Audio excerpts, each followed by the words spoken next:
Dāmas un kungi, dārgie skatītāji, esiet sveicināti. Paldies, ka esat kopā ar mums. Mans vārds ir Artis Ozoliņš. Sveicam jūs no Delfi studijas, kur mēs šodien parunāsim par tēmu, kā Latvijas e-komercijas uzņēmumiem, veikaliem, pakalpojumu sniedzējiem izcelties šajā globālajā ērā ar tādiem konkurentiem kā Amazon, Temu un citiem. Šodienas saruna ir daļa no konkursa Baltijas e-komercijas zvaigzne. Un, jā, dārgie skatītāji, jūs nepārklausījāties. Pēc 3 veiksmīgiem gadiem Latvijā konkurss aug savā apjomā, Baltijas mērogā. Un pie tam šogad projekts būs daļa no lielās e-komercijas konferences e-com Riga. Nedaudz ieskicēšu par pašu konkursu, jo es ticu, ka mūsu šodienas skatītāju rindās ir daudz e-komercijas entuziasti un profesionāļi. Un, varētu teikt, ka konkurss ir ļoti atvērts. Savā ziņā var pieteikties 4 kategorijās ik viens - mazs, vidējs, liels. Un pat jauniem uzņēmumiem savas atlaides dalība bez maksas, citiem par simbolisku maksu, bet tas viss nobāla salīdzinājumā ar to lielo ieguvumu, ko sniedz šis konkurss. Ieklausieties, balvu fonds kopā 20 000 eiro vērtībā, kas tiks sadalīts starp kategoriju uzvarētājiem. Visi konkursa finālisti saņems ielūgumu uz e-com Riga konferenci, un beigās tā ir arī iespēja apviļāt savas idejas, savu tā teikt, devumu ar tādiem 10 e-komercijas starptautiskā žūrijas ekspertiem. Beigās tīklošanās jau arī ir ceļš uz panākumiem, un līdz ar to noteikti tā ir iespēja, kas ir jāizmanto, starp citu arī strateģiskiem partneriem. Paldies Latvijas pastam un SEB bankai, kas palīdz šim visam tapt, un aicinam jūs arī ieskatīties projektu mājaslapā balticecommerceawards.com un sociālo tīklu kanālos podcastu leģiātai skaitā, kur būs pieejami izglītojoši raksti, materiāli, kas ļaus projektu dalībniekiem, jums, dārgie skatītāji, smelties idejas un padomus no nozares līderiem, no ekspertiem, no projektu partneriem. Aicinam izmantot šo vērtīgo informācijas datu bāzi. Atkārtošu vēl vienreiz balticecommerceawards.com. Un runājot par ekspertiem, par zināšanām, šodien diskusija šeit Latvijā, tās sirdī Rīgā, Delfi studijā, kur, kā jau pieminēja pašā diskusijas pieteikumā, šodien parunāsim par e-komerciju Latvijā, kā mūsu uzņēmumiem konkurēt ar globālajiem milžiem, kā līdz pastāvēt, vai tas radošums un augstās kvalitātes pievienotā vērtība ir viena no panākuma atslēgām, varbūt tā slēpjas kaut kur citur, kā mēs varam konkurēt vai arī nekonkurēt un pievienoties. Daudz dažādi sarežģīti jautājumi, kurus es ceru, ka mūsu šodienas brīnišķīgie eksperti palīdzēs atšķirt. Pirmkārt, vēlos jūs iepazīstināt ar Latvijas pasta starptautisko pakalpojumu daļas vadītāju Kristiānu Godiņu. Sveiks, Kristiāna! Labdien! Tālāk sveicam mūsu lokā arī no SEB bankas naudas pārvaldības un tirzniecības finansēšanas pārvaldes vadītāju Inetu Bukeli. Labdien! Sveicieni! No Balcijas e-komercijas un inovāciju vadītājs Viesturs Kants. Sveiks, Viestur! Labdien! Un visbeidzot no Mēnesa aptiekas tās e-komercijas vadītāja Sniedzīte Vilmani. Sveicināti! Sveiciens visiem mūsu studijā. Ķeramies vērsim pie ragiem. Šodienas lielā tēma ir e-komercija un gribās sākumā pavērt to lauku pavisam plašu, katram no savas perspektīvas, no savas prizmas. Kas ir tās galvenās aktualitātes, kas ieskicē tos izaicinājumus, kas ir Latvijas gan produktu tirgotājiem, gan pakalpojumu sniedzējiem e-komercijas vidē? Dāmas, sāksim ar jums, Sniedzīte. Tas bija ātri. Manuprāt, tādi 2 lieli aspekti ir produktu klāsts, iespējamais produktu klāsts Latvijas tirgū un, protams, ka piegādes ātrums un iespējas. Kur saprotat ar produktu klāstu? Mums reāli produkti, kas ir mūsu Latvijas fiziski klientiem pieejami Latvijā, pieejami ātri, jo tās ir tādas 2 komponentes un pieejami par tādu cenu, ko klients ir gatavs maksāt. Ok, produktu klāsts un pieejamība. Ja. Viestur, ko būtu papildināt? Jo šeit ir dažādi sektori pārstāvji, kaut kas fizisks un kaut kas... Vispirms, ja es piekrītu Sniedzītei, gribētu papildināt, teikt arī tirgus piesātinātība. Diezgan grūti. Mēs Baltijā esam tik, cik mēs esam, Latvijā esam tik, cik mēs esam. To mēs tā kā apzināmies.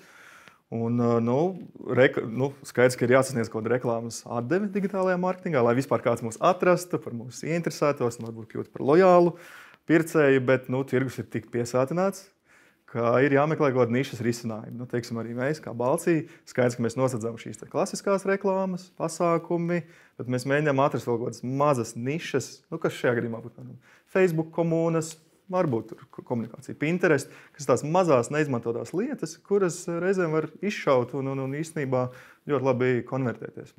Šeit kaut kur nesen arī bija uzvirmojusi tā doma, ka mums ir spēcīgas tieši komunas, ar kurām sasniegt. Tas arī jums ir tāds spēcīgs komunikācijas instruments. Tas ir viens no atzariem, ko mēs tieši šobrīd izmēģinām. Teikšu, kā ir strādā ļoti labi, jo būtībā tie ir cilvēki, kuri ir visieinteresētākie šajā produktā. Ja tu nedaudz paskaidro viņu, pastāsti, ir diezgan viegli ieinteresēti. Tas nav tā kā šaut ar lielgabalu pa zvirbuļiem, ar reklāmu Facebook, kur cerēt, ka viss būs labi.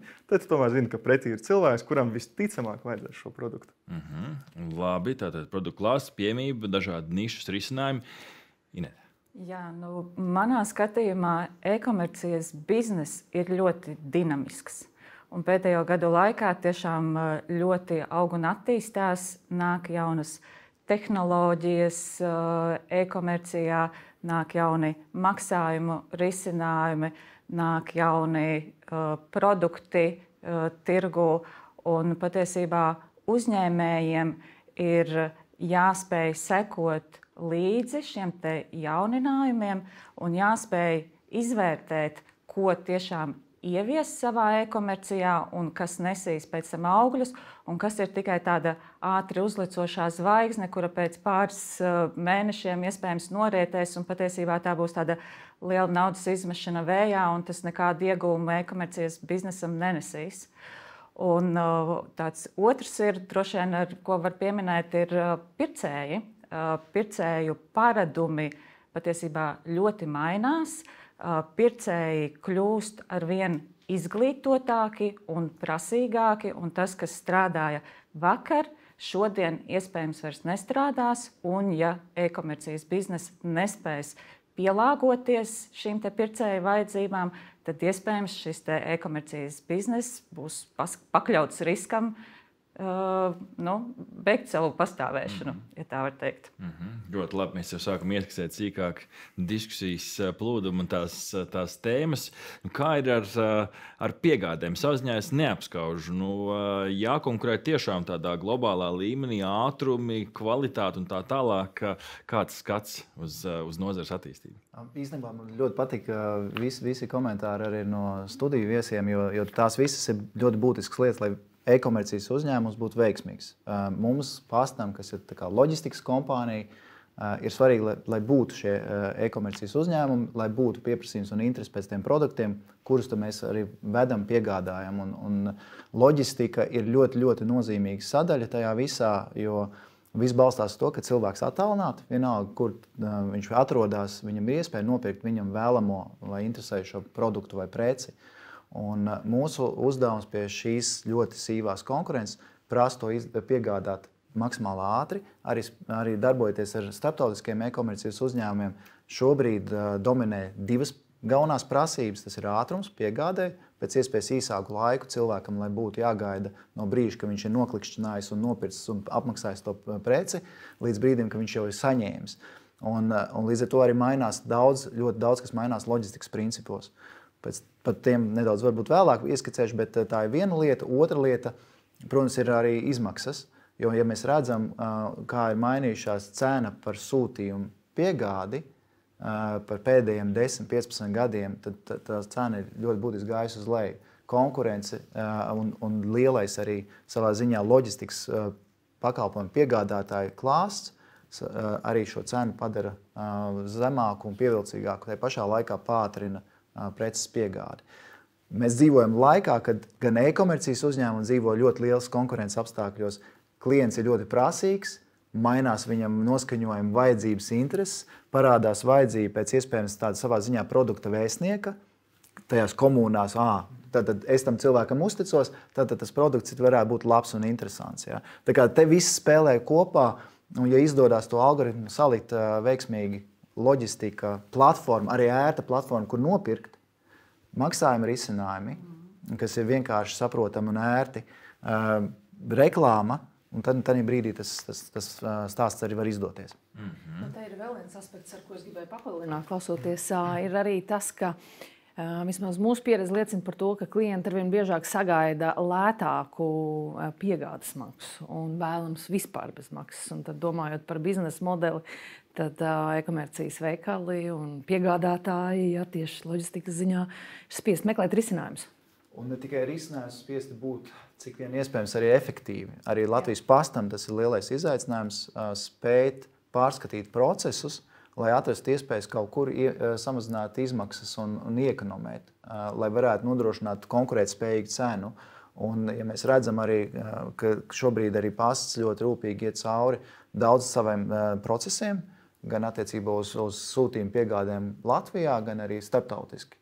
Un viena no tām lietām tiešām ir atrast veidu, kā mēs varam padarīt savu procesu efektīvāku, ātrāku un cenu ziņā konkurētspējīgāku. Tieši tā. Un vēl viens aspekts, kas man ienāca tikko prātā, ja mēs runājam par klasisko e-komercijas tādu pārdošanas, varbūt pipeline slaveno, ir vienmēr tas pēcpārdošanas process un klientu servis. Un tieši piegādes partnerim ir ne tikai šis ekonomiskais, cik tas maksā, bet ļoti būtiska loma piegādes partnerim ir, kā vispār e-komercijas ekosistēmā, kas pieder tam noteiktiem uzņēmumam, kā partneris piegādes arī izspēlē šo klientu servisu komponentu. Jo klientu servis e-komercijā ir viens no būtiskajiem, kas nodrošina šo te lojalitāti.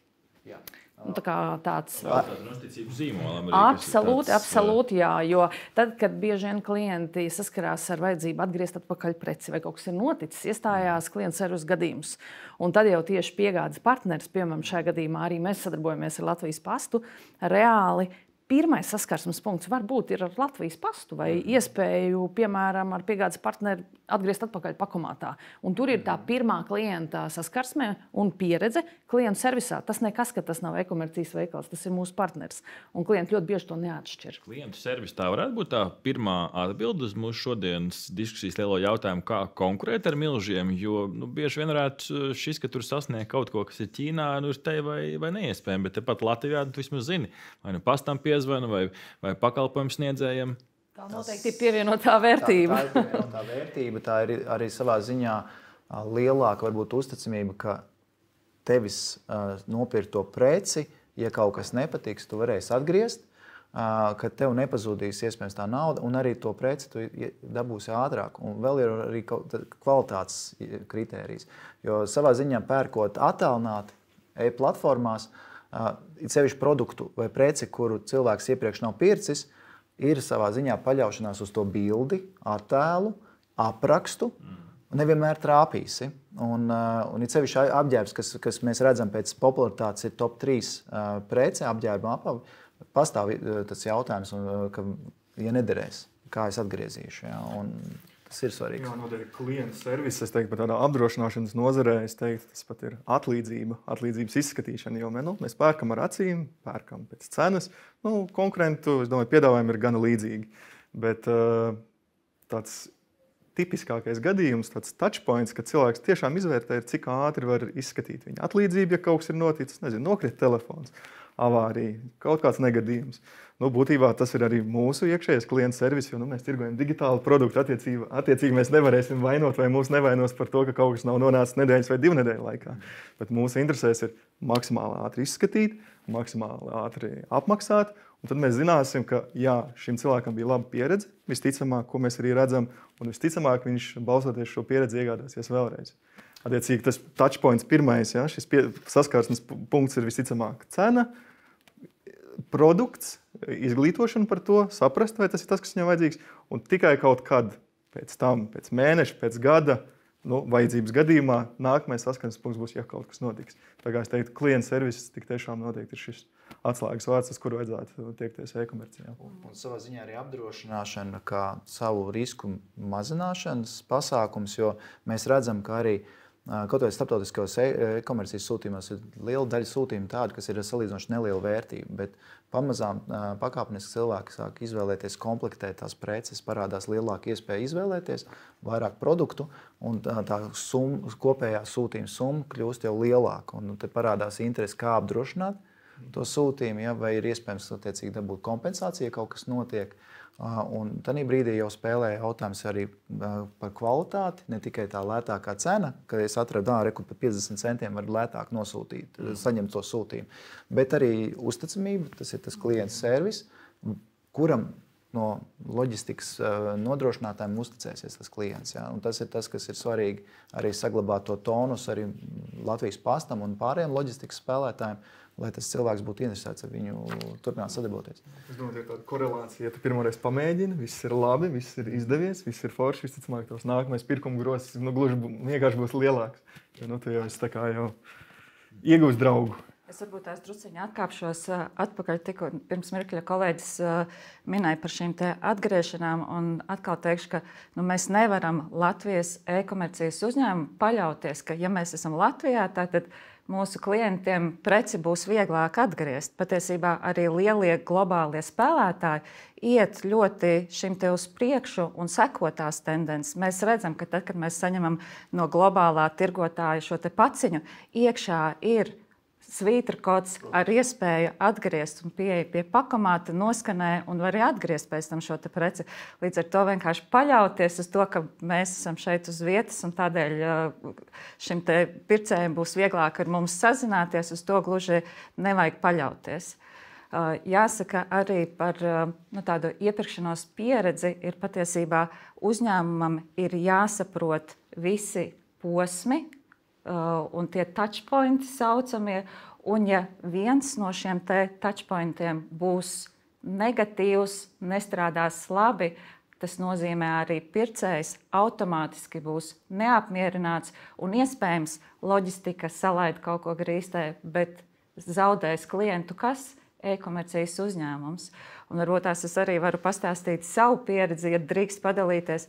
Pagājušajā nedēļā šeit Delfi studijā bija e-komercijas zvaigznes atklāšanas pasākums, un Grima māksliniece ieteica lūpu balzāmu, kuru es tiešām aizgāju uz mājām un tiešām atradu internetā, ka var nopirkt, un patiesībā klātienes tirzniecības vietās šo te balzāmu nevarēja nopirkt, un es ļoti skaidri apzinājos, ka mans pirkums būs šī tik te liels. Un es, protams, izgāju cauri e-veikalam un skatījos, vai varētu sakombinēt kaut ko ar kādu vēl produktu un sapratu, ka īsti nav ko pielikt klāt. Neko paskatījos, kāda ir izmaksa par piegādi, man tas apmierināja, es veicu šo te pasūtījumu. Mājaslapa bija ļoti skaista, norēķinu risinājums strādāja ļoti labi, samaksāju ar internetbankas pārskaitījumu, atnāca ziņa, ka pasūtījums pieņemts, un viss bija ļoti labi. Un tajā dienā, kad atnāca man ziņa, ka es varu iet uz pakomātu, es pacelāti gāju uz pakomātu, un tas brīdis, kad atvērās pakomāta durvis, bija tik liela vilšanās priekš manis, ka es patiesībā šajā e-veikalā vairs neiegādāšos. Mans lūpu balzāms šāda izmēra bija iepakots A4 formāta kastē. Tātad es, cilvēks, kurš domā tomēr par ilgtspēju un par to, ka nav jāpārvadā gaiss, es tomēr sagaidīju, ka šis te iepakojums no šī e-komercijas veikala būs mazāks. Līdz ar to es zinu, ka es šajā e-komercijas veikalā vairs neiegādāšos, jo šī vilšanās patiesībā ir lielāka par to foršo sajūtu, ko šis lūpu balzāms dod. Tas komentārs par to prasīgo klientu un kā mainās tā arī pircēja domāšana. Liela daļa iespējams agrāk pat neiedomātos. Viņi tā, kas te ir, atnāca maziņš piedošanas štruntiņš iekšā, ja, un viss, bet jā, tās visas nianses spēlē lomu, un arī pieņemsim kaut vai tās pašas lielās kastes, arī kaut vai priekš pakomāta, tā arī ir nozīme, kurā nodalījumā tur ievietot arī dēļ izmēri, ja, un to iespējams aizņem kaut kādu citu. Ļoti labs tāds arī piemērs klausoties. Mums patiesībā bija arī gadījums nesen, kur klients vēlējās atdot atpakaļ izmantoto iepakojumu. Tātad mēs iepakojam mūsējās kastēs, un klients versās pie uzņēmuma, vēlējās uzzināt, kurā vietā es drīkstu atdot savu iepakojumu. Un līdz ar to ir tā, ka saskarsmē arī ar mūsu klientiem patiešām sabiedrības interesē pēc tādas, varbūt, teiksim, ilgtspējīgas pieejas biznesam, tas, es jau varētu teikt no uzņēmuma puses, ka tas pieaug. Klienti prasa, lai būtu atbilstošs iepakojums, klienti prasa, lai nebūtu plasmas. Un, jā, mūsu pieredzē arī ir pirmais gadījums, kur mēs patiesībā nezinājām, ko darīt, kad klients jautāja, sakiet, lūdzu, kur es varētu atgriezt izmantotu iepakojumu? Īstenībā tas ir ļoti labs jautājums, ko, protams, ka tagad jādomā, kā mēs to darīsim, jo ja var izjust šo te sabiedrības prasību, tad jau attiecīgi arī tur ir potenciāls. Un kāpēc aptiekās, piemēram, var atgriezt izmantotos vai neizmantotos tieši medikamentus, tad varbūt jādomā arī par to, ko mēs darām ar iepakojumiem. Ļoti labi, ka mēs nonācām līdz tai pircēja perspektīvai. Es ar to gribēju arī turpināt. Es sadzirdēju arī tavā stāstā vairākas tādas komponentes, kas ir tie labie soļi, ar kuriem noķert, tā teikt, to Latvijas pircēju un koncentrēt tieši uz vietējo tirgu. Bet ja mēs to noliekam uz tādiem svara kausiem, iepriekš jau pieminētā cena un piegādes ātrums. Kā jūs šobrīd vērtējat, vai tie joprojām ir divi dominējošie faktori, ar kuriem mēs konkurējam arī ar lielajiem spēlētājiem, vai tomēr, piemēram, pat šādi, es gribētu pagaidām teikt, specifisks prasības par iepakojumu, kaut vai atgriešanu un dažādi citi tie mazie faktori, mazie solīši, vai tie tomēr to svaru kausu atsver? Kāda ir tā kopējā tā iepirkšanās pieredzes tie soļi? Gan jau, ka jūs arī uzmanīgi analizējat, skaitā apdrošināšanas pakalpojumu piedāvājumu tajā ceļā, kuri soļi tie kritiskie? Tā pirmā atbilde varbūt nāks no manis nekā no apdrošināšanas nozares pārstāvja. Tas, ko es redzu un pamanu, ka teiksim, Latvija konkurē ļoti ar spēcīgām idejām, ar mazām nišas idejām, kuras var iznest pasaulē un kuras visticamāk nevarēs atrast lielajos milžos, Amazon vai citos. Un, ja tam visam vēl ir papildus padomāts par kaut kādu īpašu zīmolu stāstu, tad man liekas, ka tam ir ļoti liels potenciāls arī eksportēties, sasniegt īsto auditoriju. Ja es runāju no mūsu perspektīvas, no e-komercijas vai mobilās lietotnes, tad, protams, mēs skatāmies, un tas, ko mēs varam mācīties ne tikai no Amazonas, jo, Amazona nav mūsu konkurence vai tas, kur mēs vēlētos būt, bet kā digitālajiem produktiem mēs skatāmies uz citiem tirgus spēlētājiem, apdrošinātājiem, kuri īpaši iet tādā self-service kontekstā. Respektīvi, ka tu pats vari aiziet, izvēlēties, nopirkt, apdrošinātāja sapnis. Un te ir arī diezgan interesanti dati, starp citu, tādā Eiropas līmenī. Mēs skatāmies, ka, Horvātijā iedomājieties tikai 1% šis self-service. Tīri kultūriski, kultūras perspektīvā vienmēr ir bijuši brokeri vai kāds tev piedāvā, kaimiņš, draugs. Savukārt Dānijā gluži pretēji tie ir 80%. Tad mēs skatāmies uz šiem Dānijas vai Amerikas piemēriem, un mēs redzam, ka mēs varam mācīties no viņiem izveidot produktus, kur ir ļoti, ļoti ērti. Tik tiešām, ja pirms gadiem, pāris 5, kāds man teica apdrošināšana, dokumentu kaudze, jāiet man tur zvanīs, mēģinās pierunāt, vēl kaut kas. Šobrīd būtībā es lejupielādēju aplikāciju, es zinu, ka es tūlīt atsākšu braukt ar velosipēdu, paliek siltāks, iegādājos polisi un apzinos, ja kaut kas tiešām ar mani notiek, es tur tajā pašā aplikācijā arī piesaku un saņemu naudu. Viss. Teiksim tā, ērtums, ātrums, kas korelē tāpat arī ar jau iepriekš minēto, un klienta servis, kur es teiktu, kas ir mūsu atlīdzības. Ja mēs visu šo te noklājam, man šķiet, ka tas ir ideāls rīks, kas var būt līdzās. Ko vēl liksim uz šiem svara kausiem? Ir kopā pildīt izcelt? E-komercijai vismaz šobrīd joprojām cena un ātrums būs numur 1, numur 2. Numur 3 visticamāk varētu būt tā iepriekšējā pieredze, ja viņi bijusi sadarbībā ar attiecīgi e-komercijas veikalu vai loģistikas pakalpojumu sniedzēju, jo ir arī veikali, kur ir vairākas tās izvēles, kurš ko pakalpojumu sniedz. Un tādā brīdī prece ir nopirkta, savā ziņā cilvēks ir nobalsojis par šo veikalu, bet viņa izvēle ir nākamais jau solis nobalsot par loģistikas pakalpojumu sniedzēju. Un te atkal ir tas jautājums cena, ātrums un pieredze, klientu servisa pieredze. Tā kā, man liekas, ka joprojām šie būs tie 3 pamati, un tad nāk viss pārējais, tā kā klāt kaut kādas aspekti, kas ir svarīgi arī tuvāk cilvēkam. Cilvēks arvien vairāk grib to pēc iespējas tuvāk. Es vēl gribētu arī pievienot, Viesturs minēja ļoti labi par to nišu un nišēšanos.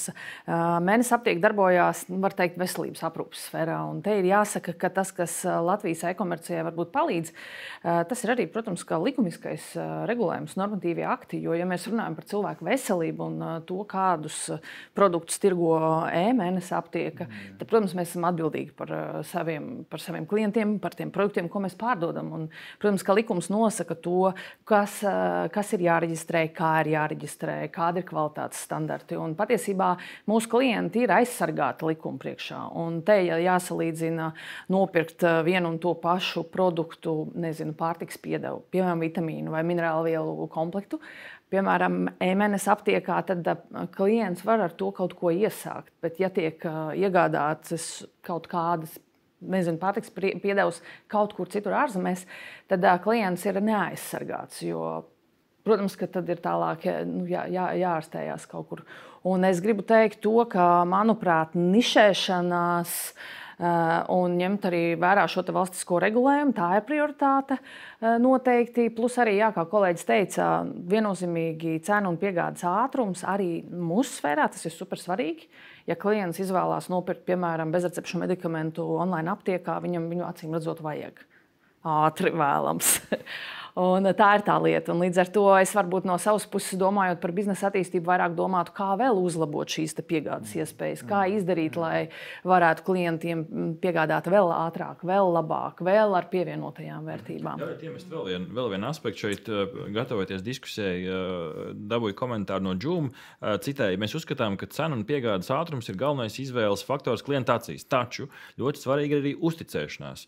Temu, piemēram, ar savu agresīvo reklāmas kampaņu un 90% atlaidēm jauniem pircējiem izskatās aizdomīgi. Maksimāla pārredzamība par cenu struktūru, produktu kvalitāti un uzņēmējdarbības izcelsmi var palīdzēt vietējiem tirgotājiem konkurēt ar lielajiem uzņēmumiem. Citāta beigas. Liels uzsvars tiek likts tieši uz šo uzticamību, kur man šķiet, ka mums kā vietējiem, vietējais, savējais, tur nav kaut kur tas, ka tā uzticamības, tā svaru bumba tomēr vēl palīdz nosvērt, jo vienā brīdī es ticu, ka gan mēs spēsim piegādāt tikpat ātri, ja ne ātrāk, un kaut kur jau atradīs jau to cenas piedāvājumu arī varēs pieslīpēt. Vai tajā brīdī tā uzticēšanās, ka tas tomēr ir tas vietējais, tas Latvijas patriotisms, cik daudz tam ir nozīme? Jā, es domāju, tam ir ļoti liela nozīme patiesībā.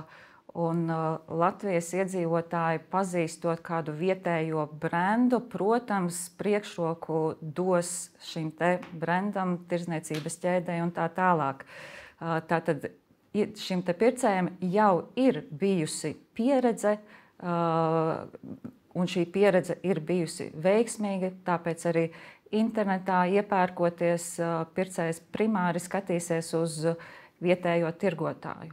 Ja tas ir arī vietējais ražotājs, arī pircējam, tā tad ir pārliecība par to, ka šī saražotā lieta ir audzēta Latvijā, ir Latvijas iedzīvotāji strādājuši pie ražošanas. Līdz ar to tas atkal dod tādu papildus, tādu motivātoru atbalstīt savējos, un līdz ar to, protams, izvēlēsies vairāk iegādāties šo vietējo produkciju no vietējiem tirgotājiem.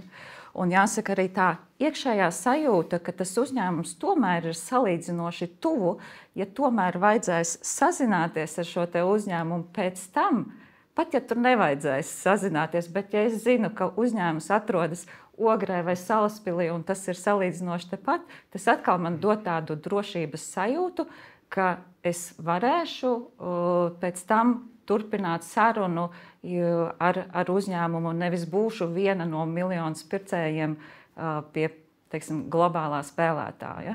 Sniedzīta smaida, piekrītoša smaida? Nē, man ļoti patīk šī diskusija, jo mēs esam no dažādām industrijām. Un, es sasmaidījos, tāpēc, ka mūsu e-mēnesis aptiekā ir daži produkti, kurus kuri nav Latvijas produkti. Un viņi tieši tāpēc ir pirkti, jo es esmu novērojis, ka mūsu klientu ceļā ir tā, ka klienti, protams, konsultējās ar veselības speciālistu vai pirkt vienu vai otru pārtikas piedevu.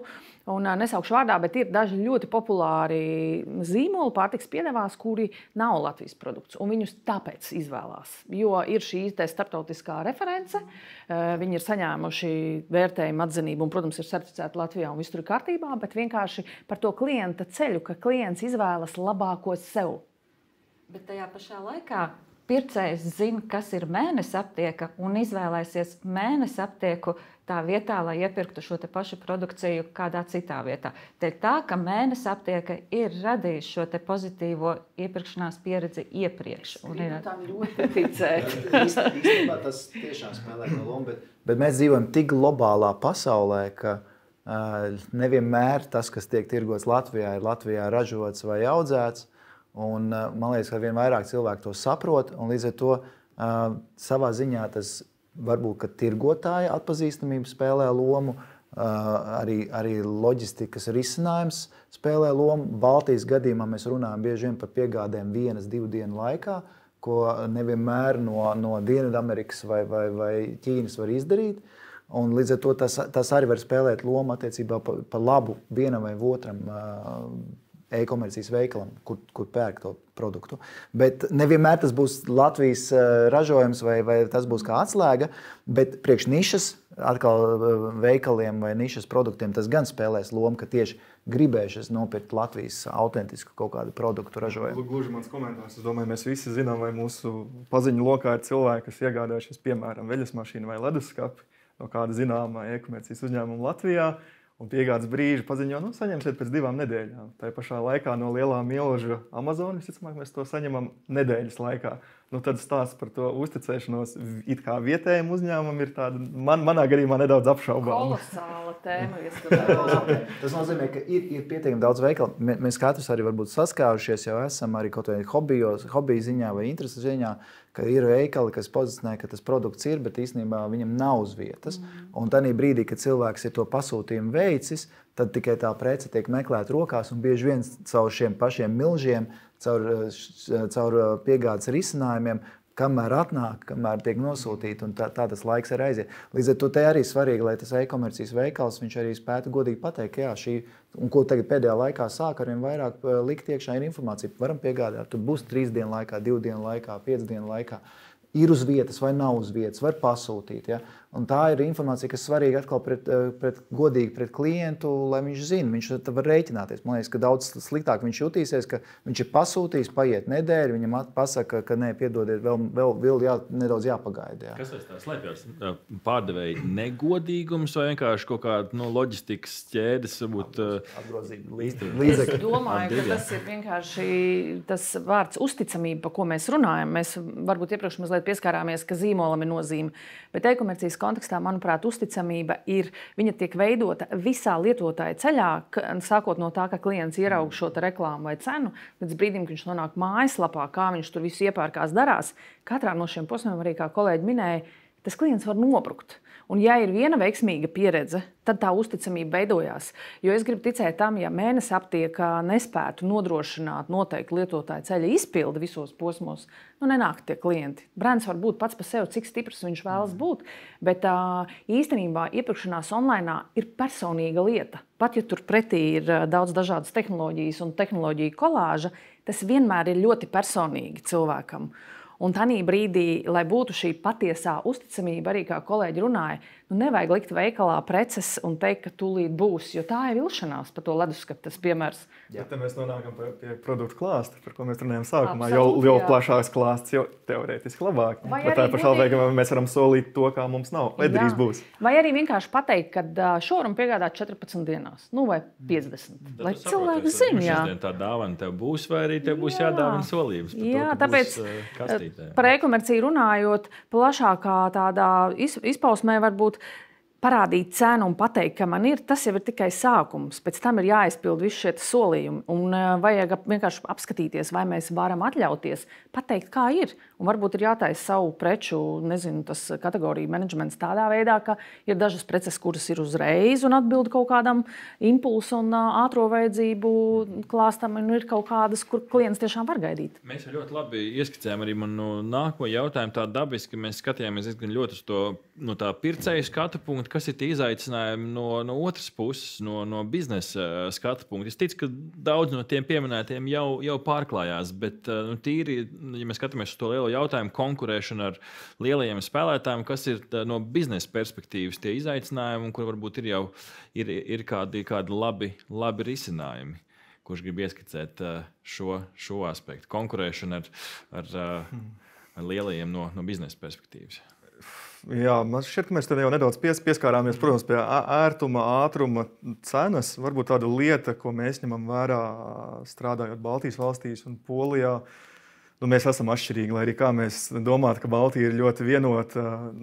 Es teiktu, ka it īpaši e-komercijā var redzēt lielas atšķirības, un tev tomēr vajag par to piedomāt, it īpaši veidojot gan šo te pārdošanas, teiksim, piltuvi vai vispār būvējot produktu.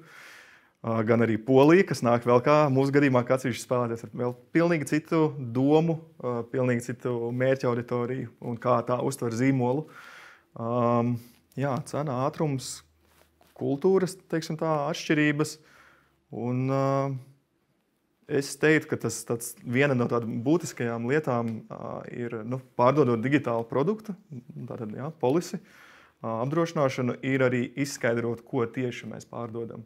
Un man šķiet, ka jau pirms kāda laba laika šis nāca arī no finanšu iestādēm, kur bija A4 lapa, kas iekļauj, kāds ir korektais nosaukums, mēs pārdodam to, lai cilvēks neapjuktu. Teiksim, mēs nepārdodam 100 vai 1000 produktus, tie ir 9, 10, 11 atšķirībā no valsts, bet mēs vēlētos privātpersonām. Bet mēs vēlamies ļoti izskaidrot, kas ir tas, ko cilvēks ir nopircis, lai nav tā, ka es esmu iegādājies apdrošināšanu, varbūt nosacīt, varbūt nenosacīt. Kā būs, nebūs. Tad iedod diezgan skaidrus spēles noteikumus.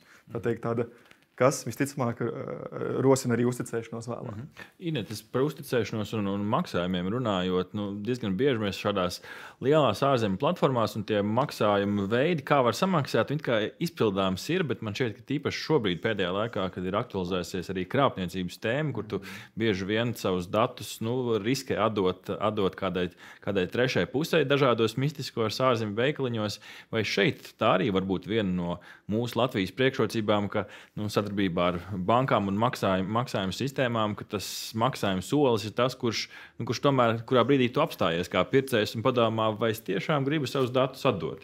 Jā.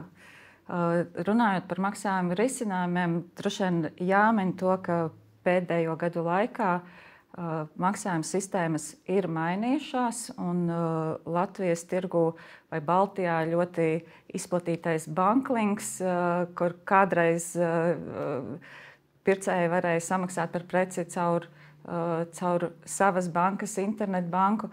Patiesībā šobrīd ir ieguvis citu veidolu pēc otrās maksājuma direktīvas stāšanās spēkā, un tā saucamā Open Banking uzņēmumiem vairs nav jāslēdz līgumi ar visām bankām, kuru internetbankas norēķinus šis te uzņēmums vēlēsies nodrošināt saviem pircējiem.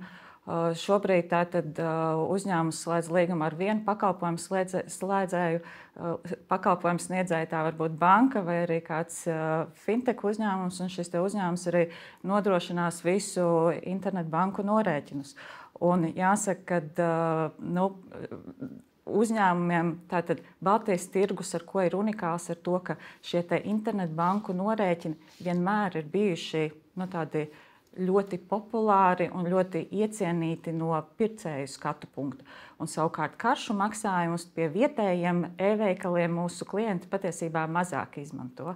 Un tas, ka pircējs redz savu internetbanku šajā e-veikalā, tas atkal rada tādu papildus uzticamību, ka šajā e-veikalā var iegādāties preci, jo tur ir mana banka.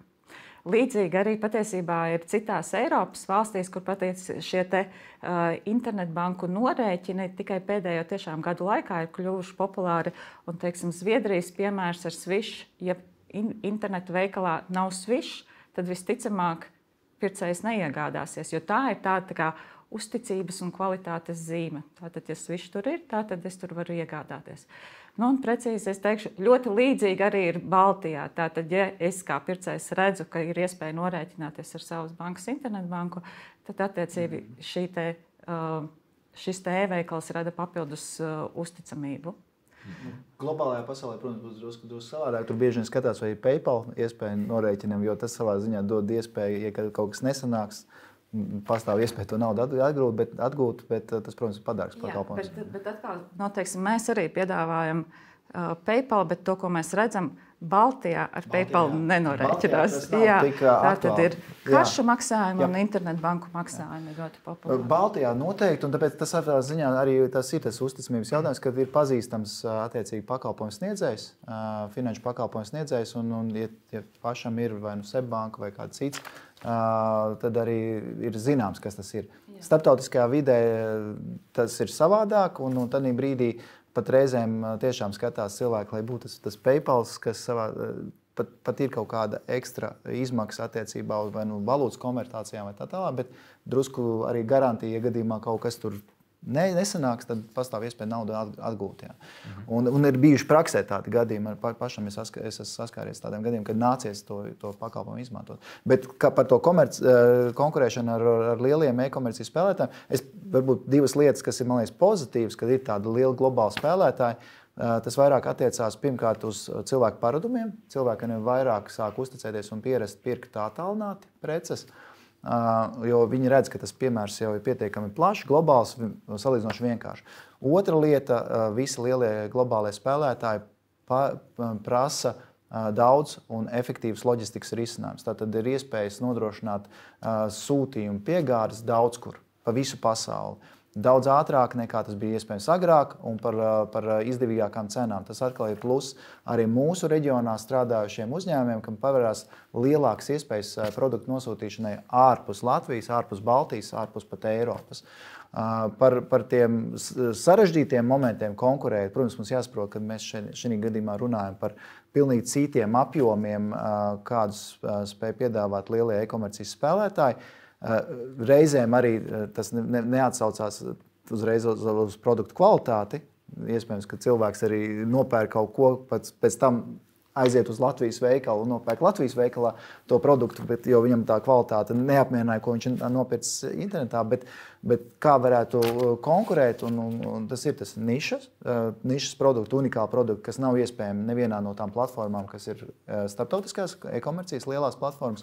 Otrs ir tomēr meklēt arī tādus unikāls, varbūt pielāgots arī loģistikas risinājums. Piemēram, Latvijas Pasta strādā jau vairākus ilgu laiku jau ar Printful sadarbojas, piedāvājot speciālu viņiem piemērot loģistikas risinājumu, kā nodrošināt preču piegādi ātrāk nekā var nodrošināt standarta risinājumā uz citām valstīm.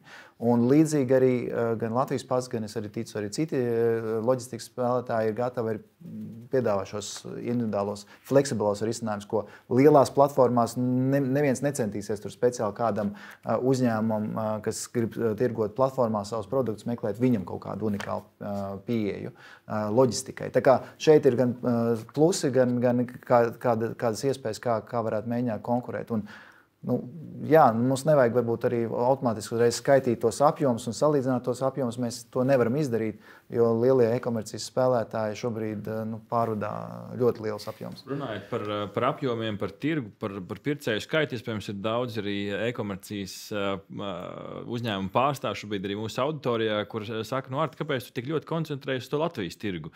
Kad daudziem iespējams tas viņa patiesais tirgus ir ārpus Latvijas. Paskatāmies nedaudz uz šo aspektu. aspektu, kā iestartēt, jo es ticu, ka būs daudz arī šajā konkursā jaunu uzņēmumu, kā iestartēt no Latvijas globāli. Es, protams, nevelku uz to, ka varētu izkonkurēt kādu lielo tirgus platformu, bet tomēr, ja mums ir tā kvalitāte, ko mēs minam, mēs labi pārstāvam savu nišu. Man šeit arī e-komercijas zvaigznes konkursā ir pietiekami daudz labu piemēru, kur latviešu var un latviešu eksportē veiksmīgi uz ārzemēm.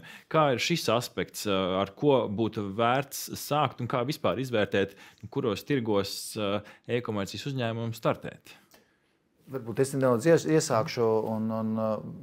Pirmais, man liekas, kas būtu svarīgi, apzināties, vai tavs produkts ir savā ziņā unikāls un cik lielai cilvēku daļai viņš varētu būt interesants. Tas ir pirmais, tātad spēt to produktu apzināt un saprast. Otrs, platforma, kur šo produktu tirgot. Ērta, saprotam, valodu dažādība. Jo skaidrs, ka, ja tas būs tikai latviešu valodā, mēs šeit nevarēsim runāt par ļoti lielu apjomu starptautisku klientu pieplūdumu. Ar visu to, ka ir tulkošanas risinājumi jau šobrīd pieejami un tā tālāk, bet tomēr tas būs tāds pielāgots risinājums.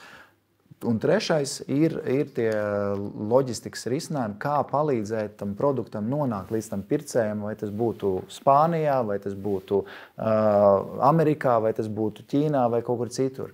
Un šeit es arī no savas puses varētu aicināt Latvijas pases arī šo gadu velt arī, lai pārskatītu arī loģistikas risinājumus un procesus, un mēs strādājam pie tā, lai varētu arī piedāvāt tādus pielāgotus risinājumus e-komercijas uzņēmumiem Latvijā, Baltijā un plašāk, kā tikt Skandināvijas tirgu, kā tikt Eiropas tirgu, kā tikt arī ārpus Eiropas. Un mēs esam atvērti arī sadarbībām risināt šādus jautājumus, jo skaidrs, ka vienu uzņēmumu ir pa maz, lai viņš varētu piedāvāt konkurētspējīgu cenu par loģistiku. Ir jāmeklē veids, kā mēs konsolidējam apjomus, kā mēs vācam kopā šos e-komercijas tirgotājus, lai varētu nodrošināt arī cenu ziņā efektīvu piegādi. Skaidrs, ja otrā pusē cilvēks kaut vai, tur Amerikas krastos, viņš redz, ka tā piegāde ir daudz dārgāka, varbūt viņš izvēlēsies vienkārši kādu vietēju, kādu lētāku risinājumu, kas varbūt kaut kur zaudēs kvalitātē, bet tomēr tā cena bieži vien pie lieliem apjomiem tīpaši ir svarīga. Ko šeit būtu ko papildināt? Globāli par e-komerciju runājot, es domāju, ka ir divas ļoti svarīgas komponentes startējot starptautiski.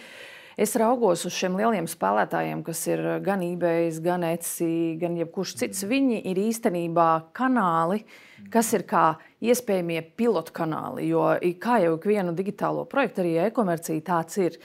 No sākuma ir jānorientējās, kas ir tā hipotētiskais pieņēmums par auditoriju, un tad ir jāsaprot, kurās platformās, kuru komponenti vai varbūt visus tos produktus testēt, lai saprastu pirmo vienkārši tā saukto saskaru ar auditoriju un saprastu, kā auditorija uz to reaģē. Un tikai tad, kad ir kaut kas nomērīts temperatūra, vienkārši izsakoties, tad ir jēga domāt, ja es gribu startēt Vācijā, tāpēc izmantošu eBay.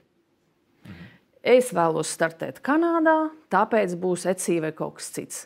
Un tā ir viena auditorijas komponente. Tātad no sākuma hipotētiskais pieņēmums, ko es vēlos, un tad pilotēt un testēt, jo tas nozīmē par salīdzinoši zemākām cenām parādīsies reālā informācija un pirmie dati, kam mans produkts vispār ir vajadzīgs. Varbūt viņš nevienam nav vajadzīgs, varbūt viņam vajag kaut kādus pielāgojumus. Bet praktiskā otrā lieta ir jārēķinās, ka startējot citos tirgos un pat sadarbībā ar lielajām platformām, viņiem pašiem ir savi loģistikas un pakošanas un šie risinājumi. Un ir jāsaprot tīri no biznesa viedokļa, vai es varu to atļauties, vai es gribu to atļauties, jo tur ir arī attiecīgi, protams, ka nosacījumi attiecībā uz apjomiem, attiecībā uz obligātajām prasībām. Un līdz ar to tas mans piedāvātais redzējums būtu, ka saprotam no auditorijas viedokļa, vai tur tajā tirgu un ar kaut kādu digitālo kanālu vispār ir kaut kāda reakcija. Jo viena no tipiskajām problēmām ir tā, ka mēs izdomājam, hei, mēs tirgosimies, viss būs baigi labi, Etsijā liksim. Nu, un kas? Klientam jau viss vienalga, klientam ir milzīgs digitālais okeāns. Facebook shops, Instagram shops, nezinu, vēl kaut kāda lielā platforma. Klients tā nedomā. Jā, absolūti. Un līdz ar to mums ir jābūt ļoti, ļoti gudriem, plānojot šo savu digitālo un e-komercijas startu. Un nav nekā labāk, kā pilotēt pēc iespējas lētāk, lai dabūtu pēc iespējas vairāk datus, un tad jau soli pa solītim nonāks arī līdz ideālajam produktam. Jo skaidrs ir viens, ka no tik mazas valsts kā Latvijas neviens jau mūs negaida, jo startups vienkārši neviens negaida. Tāpēc ir jāatrod tā niša pēc iespējas ātrāk un jāsaprot, kā mēs to gudrāk varam izdarīt.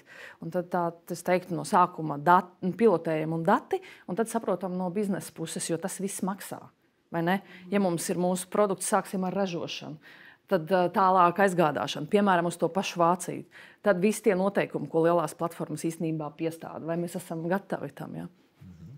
Es droši vien piekritīšu tam, ko tu saki. Un patiesībā uzņēmuma jāatbild sev ļoti godīgi, cik daudz es esmu gatavs investēties kādā no tirgiem, ko es gribu sasniegt. Un tad, kad ir sniegta šī atbilde, tad tālāk jau var izvēlēties stratēģiju. Vai savu e-veikalu tulkot attiecīgajā valūtā, vai tomēr pievienoties kādam no globālajiem spēlētājiem un vispār veikt tādu izpēti, kas notiek tajā tirgu. Un ja mēs runājam par globālajiem spēlētājiem, piemēram, Latvijā top 3 lielākie globālie spēlētāji aizņem aptuveni līdz 10% no tirgus daļas. Savukārt Rietumē Eiropā tie ir 50%. Tātad, ja attiecīgi ieejot Rietumē Eiropas tirgu, tātad visticamāk vieglāk būs caur šiem globālajiem lielajiem spēlētājiem ieiet, būs daudz ātrāk iespēja sasniegt savu klientu ar apjomiem, ar notestēšanu un tā tālāk. Es vēl papildinot gribēju šeit pateikt, ka tieši tā es pilnībā piekrītu un arī izmantojot lielo spēlētāju infrastruktūru, gan tehnoloģiju, gan iespējams to pašu loģistikus. Ja ir jauns uzņēmums un vēl tā pieredze e-komercijā nav, tas ir lielisks veids, kā dabūt pirmās zināšanas un pirmo īsto pieredzi, lai jau pēc tam pieņemtu lēmumu, jā, es gribu taisīt savu ļoti sarežģītu internetu veikalu un es zinu, ko ar to darīt. Tāpēc es gribu pateikt, ka tās lielās platformas, viņas var likties, ka ir drauds, bet savā ziņā, ja es esmu jaunu uzņēmums, ja es būtu jaunu uzņēmums, es noteikti izmantotu lielo globālo spēlētāju spēku tik, cik varu. Un tikai tad, kad būtu skaidrs, jā, šis produkts labi tirgojās vai šis produktu klāsts labi tirgojās, tad būtu gatavi arī veidot īstu savu internetu veikalu un meklēt partnerus un tā visu.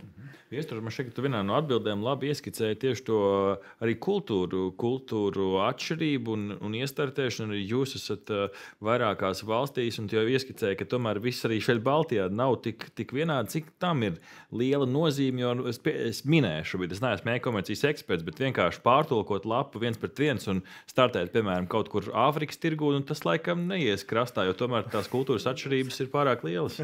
Tā var darīt, bet visticamāk var darīt arī labāk.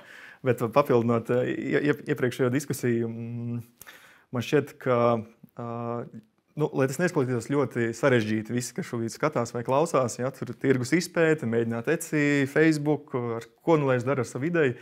Es tik tiešām gribētu iet pretstatā tam tipiskajam latviešu teicienam, ja, 7 reizes nomēri, 1 reizi nogriez. Ja. Es teiktu tā, 2 reizes nomēri, 2 reizes piegriez, 2 reizes nomēri un tad varbūt nogriez. Attiecīgi, jā, e-komercija gal galā nav sākuma punkts un beigu punkts. Tas ir tāds diezgan dinamisks ritenis. Un jāpiekrīt, ka, manuprāt, it īpaši mūsdienās ar visiem rīkiem ir ļoti viegli notestēt tirgus. Vai nu tas ir digitāls produkts vai produkts, kuram nepieciešama loģistika.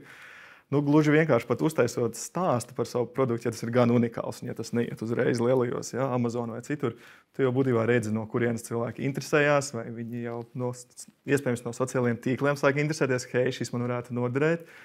Un tad tas mans komentārs, kad saprotu, ka interese ir, es teiktu, ka nav jāiegulda milzu resursu kaut kādam ļoti specializētam e-veikalam ar entajām lietām, ja, featurām. Drīzāk, ka to var tiešām tādā ļoti vienkāršotā veidā notestēt. Aizies vai neaizies. Un papildinot par kultūras īpatnībām, es domāju, tās ir absolūti noteikti jāņem vērā. Īpaši e-komercijā, ja mēs visi domājam arī par šo te organic traffic, bet plūsmu, kas ienāk mūsu e-veikalā. Es domāju, ka visi atslēgvārdi un viss, pēc kā cilvēki meklē, būtībā mums jau ir dota dāvana, kuru mums vajag pareizi izmantot, lai cilvēki atrastu to produktu vai pakalpojumu, par kuru viņi tik tiešām interesējās. Būtībā viņi dod mums roku, mums ir jādod roka pretī. Tāpēc varbūt 1-1 tulkot nevajadzētu ieteikt kādu tulkotāju no šīs konkrētās valsts. Kā minimums. Vēl ko papildināt šeit? Savā ziņā tas ir svarīgi arī tajā brīdī, ja tas produkts vai e-veikals mēģina pozicionēties globālajās platformās, ir svarīgi saprast ar viņam, kā sevi parādīt un padarīt redzamu. Tāpēc, ka tajā brīdī, kad tu ieej tajā lielajā jūrā ar ļoti daudz iespējams līdzīgiem un nevienmēr sliktākiem, ir tas lielais stāsts, kā panākt tā pircēja interesi izvēlēties tieši tavus piedāvātos produktus. Un tas ir tas balanss, kurā brīdī starptautiskās lielās platformas vai savus veikals, un tas ir savā ziņā pastestējot, saprotot to produktu. Ja tam produktam ir pircējs, īstenībā nav svarīgi, vai tas pircējs ir Vācijā, vai tas ir Spānijā vai Āfrikā. Šī brīža loģistikas risinājumi pasaulē ļauj viņu piegādāt visur. Jautājums ir atrasties to savu pircēju savam produktam un mācēt to pircēju uzrunāt. Diskusijas jau noslēdzošajās minūtēs mēs jau ieskicējām pāris no tiem aspektiem, bet ja mēs skatāmies vēl uz kaut kādiem grābekļiem. Un te gan no jūsu profesionālās, gan no personīgās pieredzes runājam par e-komerciju, kas varbūt ir kaut kādi grābekļi, uz kuriem tomēr nevajadzētu uzkāpt, ko esam redzējuši. Šeit kā labs piemērs jau bija par to pieejamību reāli un pieejamību digitāli, kad produkts varbūt tajā noliktavā nemaz nav, bet tikai atrod tajā brīdī, kad pasūtīs. Tas varētu būt viens tāds labs grābeklis, uz kura neuzkāpt un par ko padomāt. Kas varbūt ir vēl kaut kādas lietas no jūsu pieredzes, ko esat redzējuši, kur nevajadzētu tomēr atkārtot? No bankas skatu punkta mēs esam redzējuši, ka ir ļoti smags internetu veikals, bet patiesībā nav norēķina iespējas. Tiek izveido grozu, un patiesībā pēc tam uz e-pasta tiek atsūtīts rēķins, kuru tu apmaksā. Man liekas, tā ir tāda lieliska iespēja, kā pazaudēt klientu. Labi, ja vēl atsūt rēķinu, vai ne? Es neminēšu konkrēti piemēru. Ļoti maz redzēts tāds tikko startējis veikals, kur atsūt vienkārši e-pasta, atsūt rekvizītus, atsūtiet, pēc tam atsūtiet veikto maksājumu un tad piegādāsim. Tad tu tikai ceri, ka viss tur beigās iziet cauri. Kur tas bieži vien tā ir vienkārši taupīšana uz resursiem, tas ir kaut kāds tomēr kvalitātes jautājums, kāpēc tā izvēlās darīt? Jā, tie gan ir resursi, gan kvalitāte, gan saprašana par to, kā e-komercija darbojas. Jo reizēm tiešām uzņēmējiem liekas, ka pietiek ar to, ka ir šī prece pieejama. Pēc tam visu pārējo jau kaut kā sadarīsim. Un tā nav pareiza pieeja. Ir jābūt šiem norēķinu risinājumiem, un Latvijā noteikti ir karšu maksājumi un internetbanku maksājumi. Droši. Ko vēl no pieredzes? Man šķiet, ka vēl tāds dusošais grābeklis, tā teikt, kur netiek vairs inovēts. Vai tev šķiet, ka produkts ir tik pilnīgs un viss saturs ir tik lielisks un visi ir eksperti. Man šķiet, ka tādā labsajūtā var nedaudz aizsēdēties, jo man šķiet, ka labs eksperts saprot, ka būtībā klients vai šīs lapas apmeklētājs, viņš ļoti daudz ko var pateikt. Kā viņam būtu ērtāk, kā viņam būtu ātrāk. Viņš vēlētos to vai šo, lai produkts būtu pilnīgs. Man šķiet, ka vienmēr jābūt ļoti atvērtam, lai pilnveidotu. Kas tāds ir praktiskie rīki, kā varbūt arī jūs testējat to, kur klients skatās, ko klients klikšķina, tā ir tāda lielo datu analīze?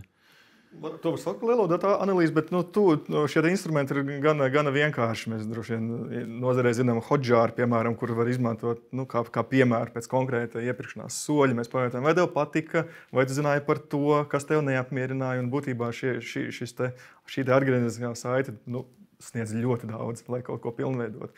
Jo mēs varam iztēloties kā eksperti vai e-komercijas vadītāji, kas ir pareizais, kā tam vajadzētu strādāt.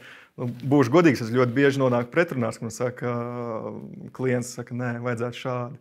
Un man liekas, ka ir liela māksla šo te saprast un apstrādāt un pasniegt tā, lai tas būtu skaisti un glīti arī nākamajām reizēm. Droši. Kāda vēl grābekļi ir redzēti? Varbūt tas komentārs būs vairāk no uzņēmēja darbības puses, bet, manuprāt, es esmu novērojis, ka uzņēmumi nereti atver internetu veikalu, kā veikalu, un gaida nu tik būs. Nu tik nāks. Un nekas nav.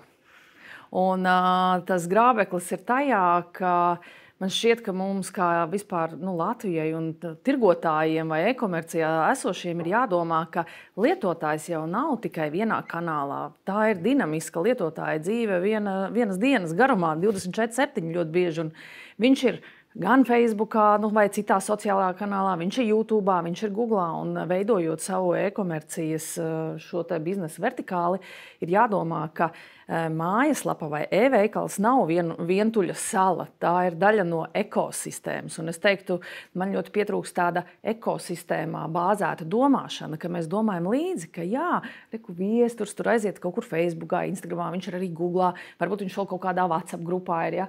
Ka mēs kompleks par šo domājam. Kristiāna, kā ar piegādēm, tur noteikti arī interesants stāsts redzēt. Jā, ņemot vairāk tas loģistikas aspekts, tad jāņem vērā, ka ne visi veikali piegādā uz Latvijas. Šī gadījumā runāju par starptautiskiem, kas jāņem vērā arī. Vai arī attiecīgi Latvijas uzņēmumi, Baltijas uzņēmumi nevienmēr piegādā attiecīgi uz ārzemēm. Tas jāņem vērā, iepērkoties, pārliecināties, vai tiešām būs iespējams to preci saņemt.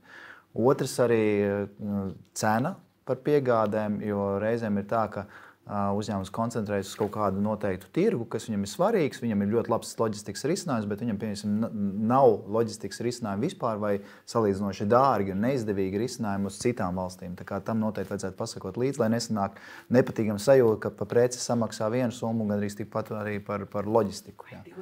Vai pat vairāk. Jā. Tā kā šī ir lieta, uz ko mēdz iekrist un pilnīgi pievienojoties attiecībā uz to, ka mums reizēm pašiem veikalam vai pašam spēlētājiem liekas, ka mums jau visi zina, jo tu pats par sevi zini, bet nevienmēr tie citi zina, un tas ir tas atkal klupšanas akmens, ka tiešām tu esi investējis līdzekļus, izveidojis veikalu, internetu veikalu, iespējams ļoti labi strādājušu platformu, bet jāmāk to visu padarīt redzamu un pamanām, un jāmāk to pārdot.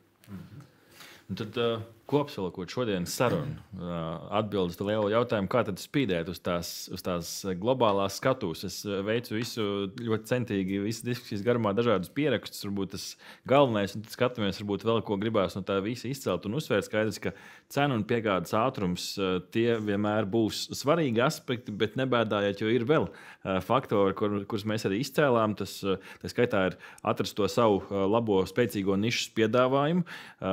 Dažkārt mēs skatāmies uz Latviju, tas vietējā faktors var nostrādāt, kas varbūt arī kā tāds kvalitātes standarts. Tā skaitā mēs runājam arī par to maksājumu procesu un to kvalitāti, jo tas arī iedod kaut kādu uzticamības zīmogu. Ja mēs runājam par digitāliem produktiem, tas noteikti ir tas ērtums. Tā skaitā arī tas ceļš, kā tu nonāc līdz šim produktam, pārdomāt tos soļus, atvieglot kaut kādus aspektus. Tā skaitā mēs runājam arī par piegādēm, jo tas arī ir visnotaļ būtiski. Iepakojuma efektivitāti mēs pieminējām arī pašā sākumā. Kas vēl? Ir vēl kaut kas, ko mēs varam uz atvedām mūsu skatītājiem iedot, kā tomēr konkrēti šajā brīdī, kad lielie iegāž lielus līdzekļus? Mūsu valsts tomēr aizsargā mūsu pircējus. Tātad, ja es iegādājos Latvijā, tad es varu kaut kur iet un kaut kādu taisnību cīnīt. Tas beigās tas tomēr ir būtiski. Tīpaši, ja mēs runājam par tādiem produktiem kā kosmētika. Varbūt pat arī tie paši apģērbi, jebkas, jo iegādājoties Latvijā, es varu iet pie patērētāja tiesību aizsardzības centra vai vēl kaut ko var darīt. Un, ja runā tieši par veselības aprūpi, tad jāatzīst, ka protams, ka pārtikas piedevas un citi, bezrecepšu medikamenti, mums ir jāievēro noteikti reģistrācija. Un klients zina, ka ja jau šis ir pieejams aptiekā, tad tas ir reģistrēts. Vai arī klients var pārbaudīt, vai tas ir reģistrēts. Jā. Bet ja tas ir ārzemēs iegādāts ar, čūsku ziede ar brīnišķīgu jauninošo efektu. Un ja man kaut kas notiek ar manu ādu, tad ko lai es ar to daru? Vai ne? Jā, ja pats par čūsku pārvērtīsies, tad nebūs kam sūdzēties. Es domāju, ka tas ir būtiska priekšrocība, ja mēs runājam par e-komerciju kopumā un par klientu tiesībām un klientu iespējām. Ļoti labi. Labs aspekts. Cilvēku nepievilkšana un uzticēšanās. Man šķiet, tas ir tāds balss, kuru nevajag aizmirst. Jo, Ja tu vienreiz pievilsi, visticamāk, nākamreiz durvis atvērs kāds cits konkurents. Jā, savā ziņā tas kaut kur arī kā labs tāds izaicinājums. Ja tur lielajā platformā kaut kas atgriezīsies, labi. Tur, es domāju, ka mums automatizēta ziņa, un uzreiz ir nauda atpakaļ un viss. Es domāju, ka mums, varbūt Baltijā, es teiktu, ka nedaudz personīgāk vajadzētu izskatīt un katru šo te gadījumu saprast, kur ir bijusi tā sāpe, lai viņi vairs neatkārtotos. Vēl ko papildināt? Vēl ko piebilst? Pavisam īsi. Viens, nekautrēties no sadarbības un meklēt iespējas veidot kaut kādus kopdarbus. Mēs esam salīdzinoši neliela valsts ar nelielu iedzīvotāju skaitu, bet mēs varam noteikti vairāk un labāk tajā brīdī, ja mēs saliekam tos spēkus kopā. Un otra lieta, kas ir jāsaprot, ka klients ir galvenais un viņa vēlmes un vajadzības ir mainīgas. Un jāspēj tam e-komercijas spēlētājiem arī mainīties līdz laikam. Jā, man liekas, tas tāds ļoti labs punkts.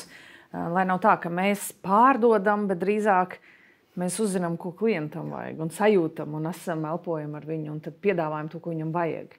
Jo prece jau nav galvenā, klients jau laikam. Tas arī ir tas, ko es gribēju minēt. Nebaidīties no saviem klientiem, prasīt atgriezenisko saiti, saprast, vai šī pieredze ir bijusi laba, vai viss ir apmierinājis. Un, ja nav, tad tomēr ieklausīties un veikt šos te uzlabojumus. Manuprāt, ļoti vērtīga, ļoti visaptveroša saruna. Ja kāds no klausītājiem pierakstīja tik cītīgi kā es, šodien noteikti savs mazais manuāls, savu rokas grāmatu jau ir priekšā, kā veiksmīgi startēt un konkrēti vai pievienoties atsevišķos brīžos un izmantot to varbūt kā tādu labu priekšrocību. Es noteikti teikšu lielu paldies jums, ka veltījāt laiku un arī devāt savu artavu, lai mēs varam veiksmīgi gan konkurēt, gan līdzpastāvēt, gan arī būt vērtīgi spēlētāji globāli arēnā. Un, ja mēs runājam par to, kā kļūt vērtīgākam, viena no atbildēm noteikti ir Baltijas e-komercijas zvaigznes konkurss. Pavisam īsti tikai pašās beigās gribu atgādināt par tiem ieguvumiem, kas ir šogad startējot konkursā. Pirmkārt jau, kā liecina arī nosaukums, augam izmēros, augam vērienā, Baltijas līmeņa atzinība beigās, labs kvalitātes zīmoks, arī konkurējot ar lielajiem spēlētājiem. Balvu fonds kopā 20,000 eiro, kas tiks sadalīts starp uzvarētājiem 20,000 eiro vērtībā. Un beigās tas arī ir iespēja tā ir tīkloties ar tā skaitā 10 starptautiskiem e-komercijas ekspertiem ar starptautisku žūriju, tās priekšā startēt, iegūt vērtīgu atgriezenisko saiti. Un tā skaitā būt arī daļai no šī e-komercijas zvaigznes cikla, attīstības cikla, jo beigās arī mājaslapā baltic-ecommerceawards.com jūs atradīsiet vērtīgus materiālus savai izaugsmai. Par šo un visu kopumā paldies arī strateģiskiem partneriem Latvijas Pastam un SEB bankai. Liels paldies jums, ka bijāt kopā ar mums. Paldies skatītāji. Mans vārds ir Artis Ozoliņš un tiekamies jau citā vietā un citā laikā. Visu labu!